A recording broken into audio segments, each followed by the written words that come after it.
கிறிஸ்துக்கள் அன்பான தேவனுடைய பிள்ளைகளே, ஆண்டவரும் உலக இரட்சகருமான இயேசு கிறிஸ்துவின் ஏற்ற நாமத்தினாலே உங்கள் யாவரையும் வாழ்த்தி ஆசீர்வதிக்கிறேன்.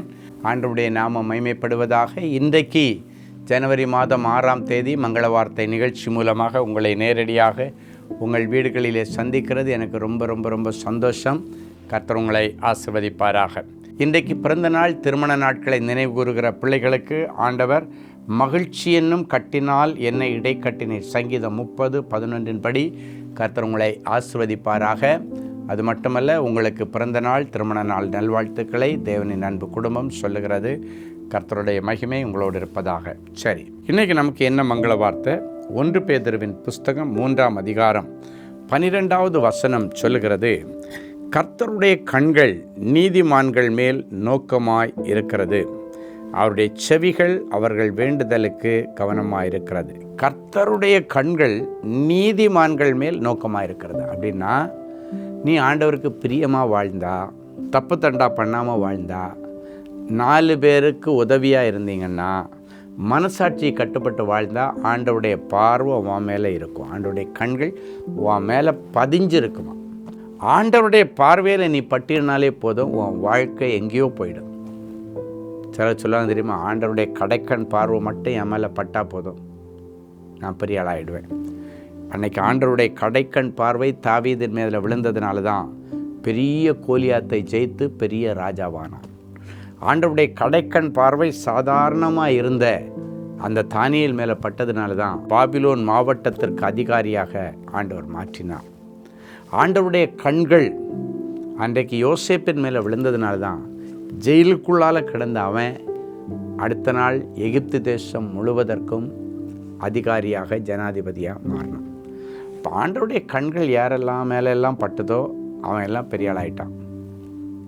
இன்றைக்கி ஆண்டவர் சொல்கிறாரு, உன் மேலே ஆண்டவருடைய கண்கள் படணுன்னா ஆண்டவருக்கு பிரியமான ஒரு பிள்ளையா நீ வாழ, அவ்வளோதான். மனசாட்சி கட்டுப்பட்டு தப்பு தாண்டா பண்ணாமல் உங்களை திருத்திட்டு நீங்கள் வாழ்ந்தீங்கன்னா ஆண்டவருடைய கண்கள் உங்கள் மேலே இருக்கும். அது மட்டும் இல்லை, அப்படிப்பட்டவர்களுடைய ஜெபத்தை, வேண்டுதலை கேட்க ஆண்டவருடைய செவிகள் அவர்கள் மேலே ரொம்ப கவனமாக இருக்கும். அப்படின்னா அவங்க கேட்குற காரியங்கள், ஜெபிக்கிற காரியங்கள் எல்லாவற்றையும் ஆண்டவர் கொடுக்க அவருடைய ஜெபத்தை கவனித்து கேட்டு அற்புதங்களை செய்கிறாராம். அப்படின்னா உங்கள் ஜெபங்களுக்கு தடை வராதபடிக்கு இன்னையிலிருந்து ஆண்டவரோடு இணைஞ்சி நீங்கள் வாழுங்க, ஆண்டவரோடு இணைஞ்சி ஓடுங்க. ஒரு புதிய லைஃப் ஸ்டைல் ஆண்டவருக்கு முன்னால் ஆரம்பிங்க. மனம் போன போக்கில் வாழ்ந்த நாட்களுக்கெல்லாம் முடிவை கொண்டு வந்து, என்னை இப்படி தான் வாழ்வேன், என்னை ஆண்டவருக்கு பிரியமாக இருப்பேன்னு சொல்லி உங்கள் வாழ்க்கையை நீங்கள் மாற்றி பாருங்கள். உங்களுடைய வாழ்க்கையிலுடைய ஸ்டேட்டஸ் ஆண்டவர் உயர்த்தி உயர்ந்த ஸ்தானத்தில் வைப்பார். அது மட்டும் இல்லை, எந்த நிமிஷம் ஆண்டவருடைய வருகை வந்தாலும் ஸ்ட்ரைட்டாக ஆண்டவர் உங்களுக்காக வச்சிருக்க சிங்கார மாளிகையில் போய் உட்காந்துடலாம். ஒரு நல்ல சாட்சியை கேட்கலாமா?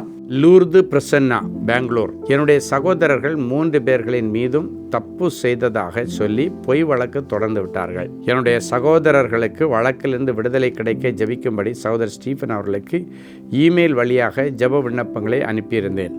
சகோதரர் ஸ்டீஃபன் அவர்கள் ஜெபித்து வேத வசனங்களுடன் பதில் இமெயில் அனுப்பியிருந்தார். அந்த இமெயில் கிடைத்த பிறகு கர்த்தருடைய கிருபையினாலும் சகோதரர் ஸ்டீஃபன் அவர்கள் ஏறெடுத்த ஜெபத்தினாலும் 2 வருடங்களாக நடந்த நீதிமன்ற வழக்கு பிரச்சனையிலிருந்து கர்த்தர் விடுதலையை கொடுத்தார். வழக்கு தொடர்ந்தவர்கள் தாங்களாகவே முன்வந்து வழக்கை வாபஸ் வாங்கி கொண்டார்கள். கர்த்தருடைய கண்கள் என்னுடைய சகோதரர்கள் மேல் நோக்கமாக இருந்தபடியினால் ஆண்டவருக்கு நன்றியை செலுத்துகிறேன். ஒரு குடும்பத்தில் 3 சகோதரர்கள் பேரில் தப்பு செய்யாமல் தப்பு செய்ததா போய் வழக்கு போட்டாங்க. யார் வழக்கு போட்டாங்களோ அவங்களே வந்து வழக்கை வாபஸ் வாங்கினாங்க. இடப்பட்ட நேரத்தில் என்ன நடந்துச்சு? ஒரு குட்டி மெயிலில் எங்களுடைய தேவன் அன்பு ஜெப மையத்திற்கு அவங்க பிரச்சனையை சொன்னாங்க.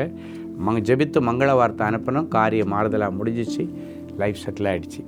உங்களுக்கும் எந்த நேரம் வேணாலும் நீங்கள் மெயில் அனுப்பலாம், கடிதம் அனுப்பலாம், இல்லை நேரம் வரலாம், இல்லை ஃபோனில் ஜெபிக்கலாம். உங்களுக்காக 24 மணி நேரமும் தேவனின் அன்பு ஜெப மையங்கள் காத்திருக்கிறது. ஜெபிக்கலாமா? அன்பான ஆண்டவரே, உமக்கு நன்றி. நிகழ்ச்சியை பார்க்கிற ஒவ்வொருவரையும் நீதிமான்களாய் மாற்றி அவர்கள் மேல் உம்முடைய கண்களை வைத்து அவர்களுக்கு நல்ல ஆலோசனை சொல்லி அவர்கள் நடக்க வேண்டிய வழியில் அவர்களை நடத்துவீராக. அது மட்டுமல்ல, அவர்களுடைய விண்ணப்பத்தை கேட்க உம்முடைய செவிகள் கவனமாக இருக்கிறது என்று சொன்னீரே. நீதிமானுடைய ஊக்கமான ஜெபம் கேட்கப்படும் என்றும் சொன்னீரே.